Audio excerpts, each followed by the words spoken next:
لا حول ولا قوة الا باللہ العلی العظیم اعوذ باللہ من الشیطان الرجیم بسم اللہ الرحمن الرحیم اشہد ان لا الہ الا اللہ وحدہ لا شریک لک واشہد ان محمدا عبدہ ورسولہ اللہم صلی علی محمد وعلی آل محمد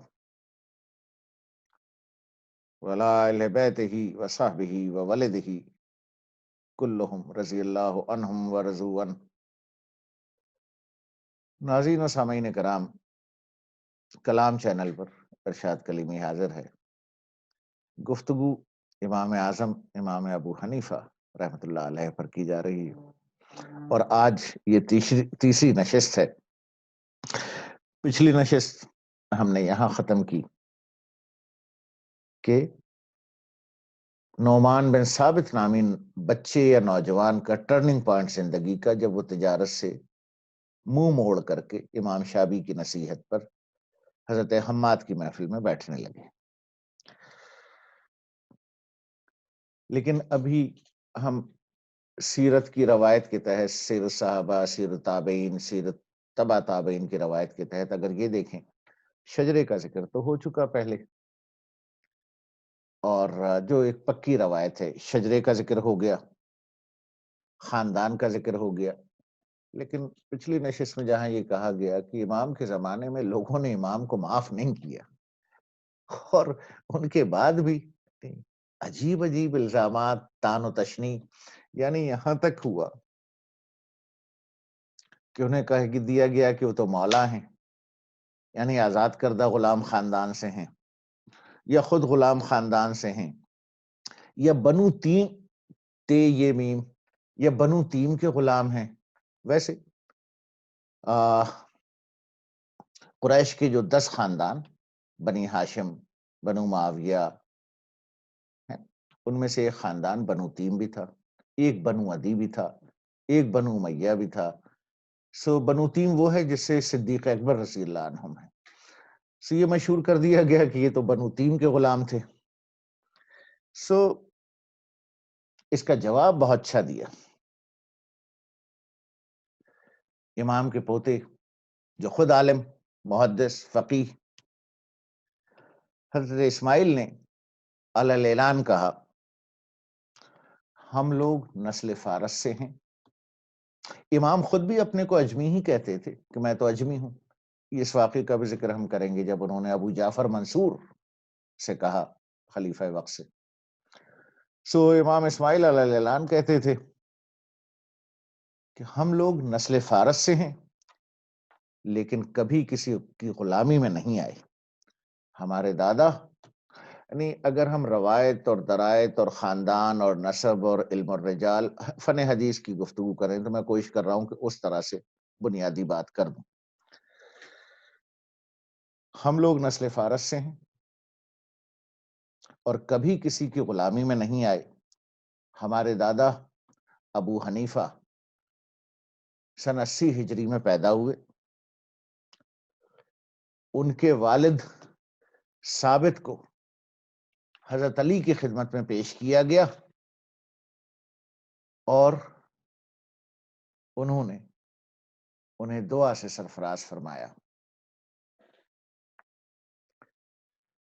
یعنی ایک عجیب الزامات کی فہرست ہے جو امام کے علم پر، ان کی ذات پر، ان کے خاندان پر، یعنی انہیں غلام بھی بنا ڈالا، غلام زادہ بنا ڈالا۔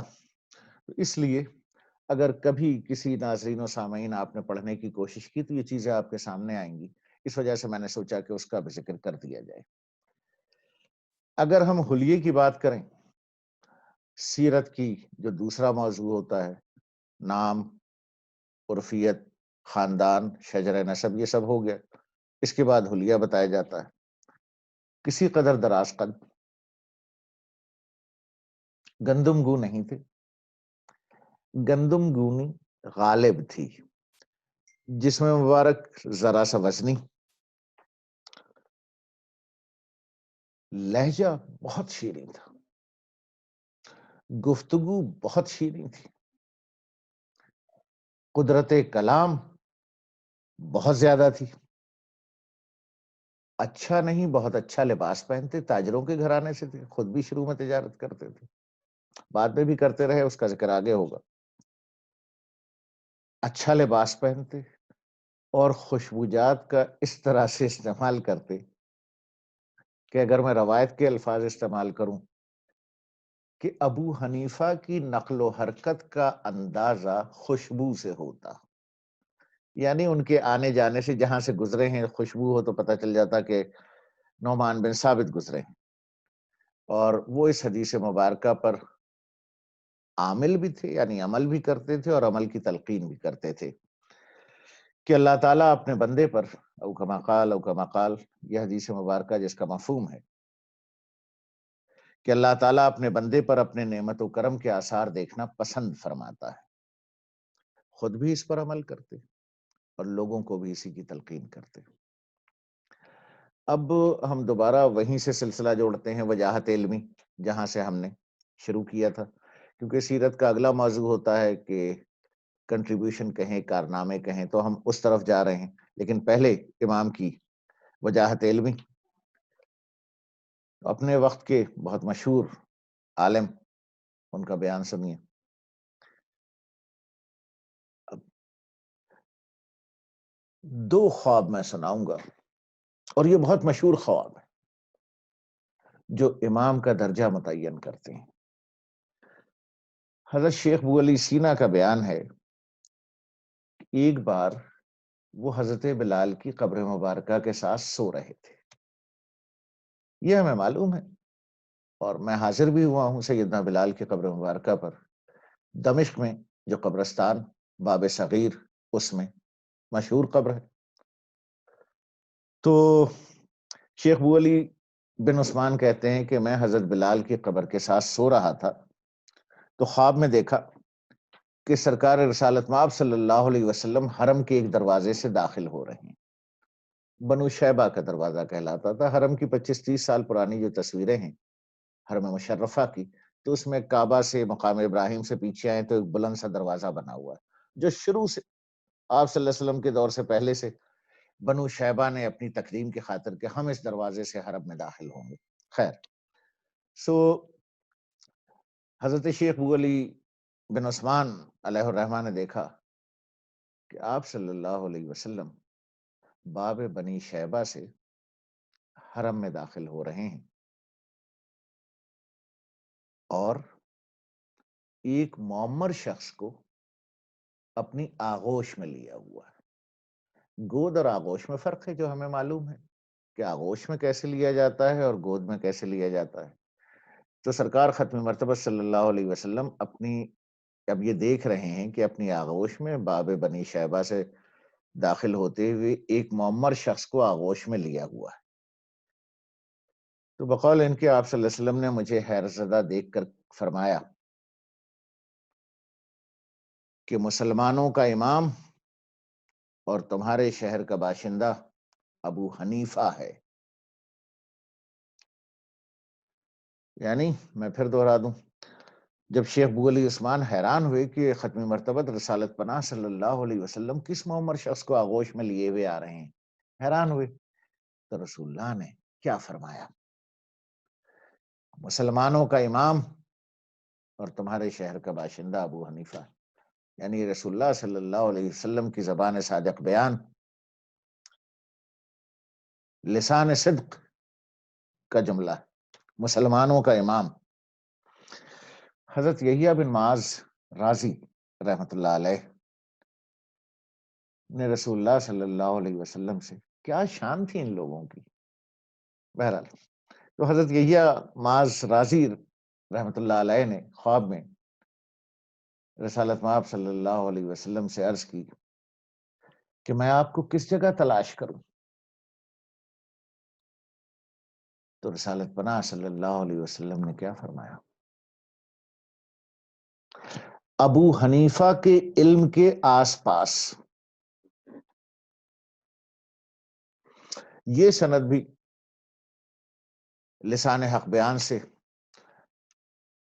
امام ابو حنیفہ کے علم کے پاس ہی رسول مقبول صلی اللہ علیہ وسلم کی ذات بابرکات ہے۔ اور اسی لسان حق بیان سے کہ نعمان بن ثابت مسلمانوں کے امام ہیں، علمی مرتبہ اور حیثیت یا وجاہت علمی جو کہا جاتا ہے، ہم اس پہ جب بات کر رہے ہیں تو میں نے مناسب سمجھا کہ دو مشہور ترین خواب ہیں دو لوگوں کے، جو امام اعظم امام ابو حنیفہ کا درجہ متعین کرتے ہیں رسالت پناہ صلی اللہ علیہ وسلم کی زبان مبارکہ کے تحت، ان کا علم اور ان کا مسلمانوں کا امام ہونا۔ ابن خلقان کتاب یہیں کہیں رکھی ہوگی، ہاں یہ رکھی ہے، عجیب مورخ ہے، عجیب مورخ ہے، کئی جلدیں ہیں ابن خلقان کی، اور کمال کرتا ہے یہ آدمی، اور اس نے الفابیٹیکل آرڈر میں جس طرح سے لکھا ہے۔ تو ابن خلقان کیا کہتا ہے؟ ابن خلقان مورخ نے لکھا کہ امام نے 4 صحابہ کو پایا۔ اچھا، میں بیان کرنا نہیں چاہتا تھا، کر دوں کہ یہ بھی اعتراض جڑا جاتا ہے کہ امام تو تابعی نہیں تھے۔ صحابی کون ہے؟ جس نے رسول مقبول صلی اللہ علیہ وسلم کو ایمان کی حالت میں دیکھا، بغیر ایمان کے دیکھا، صحابی نہیں۔ ابو جہل نے کتنا دیکھا؟ صحابی نہیں ہے۔ ابو لہب نے کتنا دیکھا؟ صحابی نہیں۔ صحابی کی ڈیفینیشن یہ ہے، پھر اس کی بڑی تفصیل ہے کہ جھلک دیکھی یا گفتگو کی، تو اس پر ہے کہ جس نے دیکھا بھی وہ بھی صحابی ہے۔ تو تابعین کا یہ ہے کہ جس نے صحبت صحابہ پائی وہ تابعی ہے، اور جس نے صحبت تابعی پائی وہ تبع تابعی ہے۔ تو ابن خلقان نے کوٹ کیا، اور یہ بڑا اعتراض کیا جاتا ہے کہ امام اعظم تو تابعی بھی نہیں تھے۔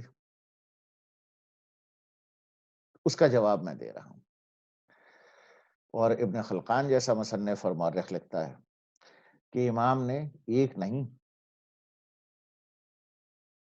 4 صحابہ کی صحبت پائی، سن 80 ہجری میں پیدا ہوئے، اور یہ ہم پہلے سن چکے ہیں کہ آخری صحابی جن کا انتقال مبارکہ ہوا وہ حضرت طفیل، اور ان سے پہلے سیکنڈ لاسٹ جو ہیں وہ انس بن مالک رضی اللہ عنہم اجمعین، انہوں نے 4 صحابہ کی صحبت پائی۔ ابن خلقان لکھتا ہے کہ خادم خاص انس بن مالک رضی اللہ عنہ اور عبداللہ بن ابی اوفا رضی اللہ عنہ بڑے درجے کے صحابی ہیں، یہ دونوں کوفہ میں تھے، یعنی امام اعظم کا جہاں مسکن تھا اسی شہر میں۔ اور سہل بن سعد السعدی عین کے ساتھ مدینہ منورہ میں، اور ابو طفیل عامر بن واصلہ رضی اللہ عنہم کو مکہ میں۔ بڑی لمبی عمر پائی، 105 ہجری تک، یعنی جب امام کی عمر 25 سال تھی اس وقت انتقال ہوا ہے آخری صحابی کا۔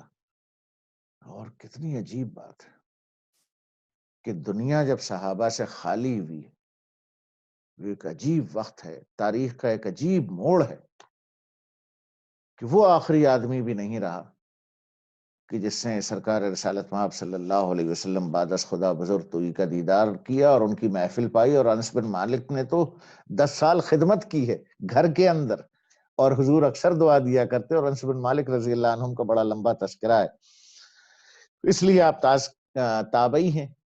انس بن مالک رضی اللہ عنہ سے تو بارہا انہوں نے فیض اٹھایا، صرف ایک دفعہ نہیں۔ اچھا، پھر امام کے علم کی جو گفتگو ہے تو اپنے بارے میں خود فرماتے ہیں کہ مجھے علم کلام کا اتنا شوق تھا کہ میں اس علم میں شہرہ آفاق ہو گیا۔ پھر وہ ایک الگ قصہ ہے، پھر کسی بڑھیا نے کوئی سوال کیا ان سے، اور خود فرماتے ہیں بڑے لوگوں کی بڑی باتیں، وسیع الظرف کشادہ ظرف لوگ، آج کسی معمولی پروفیسر صاحب تو چھوڑ دیجئے، لیکچرر صاحب، ڈاکٹر صاحب، مولوی صاحب، علماء صاحب، ان کی یہ کہتے ہوئے جان نکلتی ہے کہ مجھے نہیں معلوم۔ تو امام اعظم سے کسی بڑھیا نے کوئی سوال کیا، کہنے لگے مجھے اس کا جواب نہیں معلوم، تم ایسا کرو حماد کے پاس چلی جاؤ۔ جو ان کے استاد تھے۔ بڑھیا گئی، حضرت حماد سے جو کچھ پوچھا تھا وہ پوچھ کر آئی، انہیں بتایا کہ امام نے یہ کہا ہے، تو اب خود کہتے ہیں، اور حماد وہ جن کا تذکرہ ہم کر چکے کہ حضرت انس بن مالک کے شاگرد تھے رضی اللہ عنہم کے، تو خود کہتے ہیں کہ جب بڑھیا نے انہیں بتایا کہ انہوں نے یہ کہا ہے، تو خود کہنے لگے کہ پھر میں نے اپنے جوتے اٹھائے اور حماد کی محفل میں حاضر ہو گیا، یعنی زندگی میں دوسری دفعہ، جب یہ خود عالم اور فقیہ بن چکے تھے، اس دور کی بات ہے۔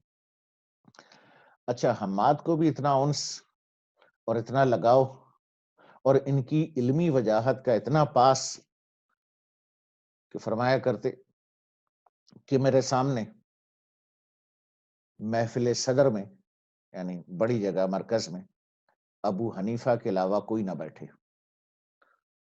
ایک دفعہ کہنے لگے کہ اگر میرے بس میں ہوتا، اور یہ حماد کہہ رہے ہیں، جو لوگ جانتے ہیں حماد کو وہ جانتے ہیں کہ حماد کون ہے اور ان کے کہے کا مطلب کیا ہے۔ حماد نے کہا کہ اگر میرے بس میں ہوتا تو میں ابو حنیفہ کو ایک لمحے کے لیے بھی اپنی نگاہوں سے اوجھل نہ ہونے دیتا، لیکن یہ میرے بس میں نہیں۔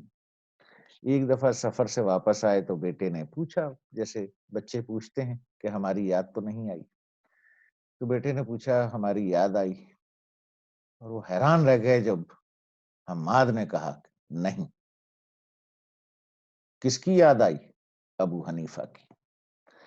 یہ حماد جیسے عالم اور امام وقت کا اظہار ہے وجاہت علمی کے لیے امام اعظم امام ابو حنیفہ کی۔